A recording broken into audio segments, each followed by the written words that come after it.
noloshaydii hore waxaan ku noolaa nolol aanan la siri karin. noloshaasna waxay lahayd wejiyo badan, farxad iyo murugaba wada leh. mararka qaar waxaan u haystay inaysan isiri karin, balse ugu dambayn waa ay isirtay noloshaas. sidaas oo ay tahay, nolosha waxay kaloo ii jirtay safar dheer. intii aan safarkaas ku guda jirayna waxaan bartay cunista cuntada nolosha ka duwan.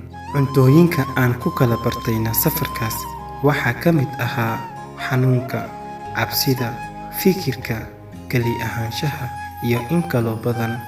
balse ugu dambayn waxaan noqday mid dunida la wadaaga wax kastoo. mar haddii aad nolosha guda gasho waa caadi oo uma baahnid in lagu sharxo, waayo waad soo aragtay. balse markaan waxaan rabaa inaan noloshii hore nolol ka duwan aan noolaado. mana rabo noloshan inaan tii hore aan ku soo lifaaqo, waayo markaan waxaan doortay inaan sii dhaqaaqo si aan u barto sidaan u noolaan lahaa. waan ogahay safarkaas inuu dheer yahay, balse safarkan waxaan u raadsanayaa si kii hore uusan ii saameynin. maxaa yeelay waan iloobay cabsidii iyo xanuunkii.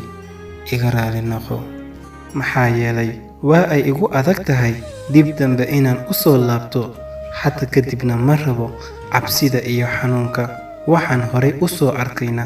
ma rabo inaan dib ugu soo laabto.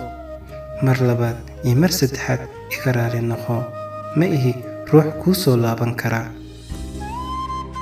waa anigoo walaalkiina Zaki Zama. haddii aad ka hesheen muuqaalkan, fadlan la wadaag asxaabtaada adigoo usii sheer garanaya. haddii aad nagu cusub tahay si aysan kuu dhaafin muuqaalada xiga, fadlan waxaa kaa codsanaynaa channelka subscribe inaad saarto, like aad nagu dhiirigeliso.